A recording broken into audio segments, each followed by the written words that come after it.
1 Chronicles Chapter 28.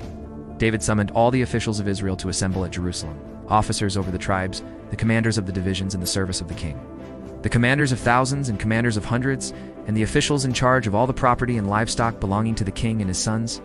Together with the palace officials, the mighty men, and all the brave warriors, King David rose to his feet and said, "Listen to me, my brothers and my people.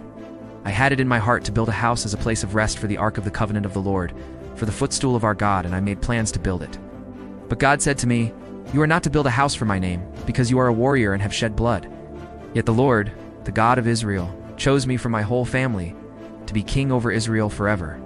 He chose Judah as leader, and from the house of Judah he chose my family.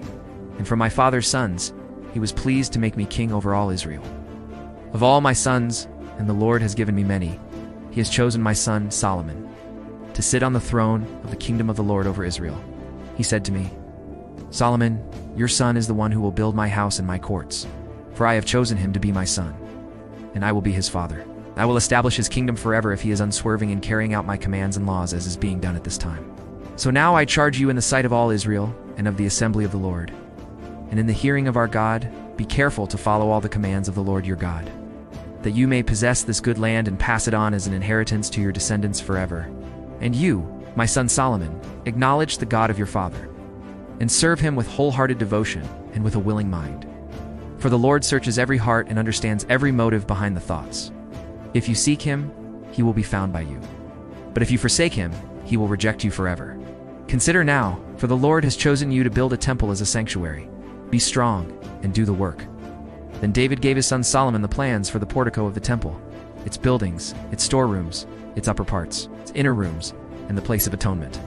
He gave him the plans of all that the Spirit had put in his mind for the courts of the temple of the Lord and all the surrounding rooms, for the treasuries of the temple of God, and for the treasuries for the dedicated things.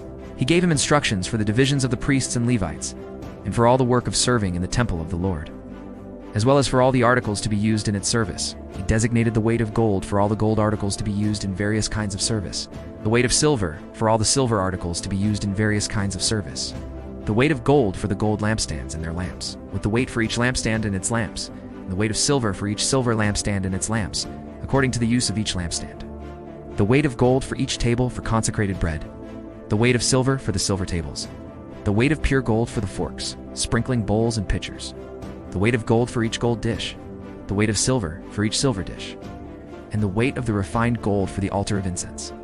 He also gave him the plan for the chariot, that is, the cherubim of gold that spread their wings and shelter the ark of the covenant of the Lord. All this, David said, I have in writing from the hand of the Lord upon me. And he gave me understanding in all the details of the plan. David also said to Solomon his son, "Be strong and courageous, and do the work. Do not be afraid or discouraged, for the Lord God, my God, is with you. He will not fail you or forsake you until all the work for the service of the temple of the Lord is finished. The divisions of the priests and Levites are ready for all the work on the temple of God, and every willing man skilled in any craft will help you in all the work. The officials and all the people will obey your every command.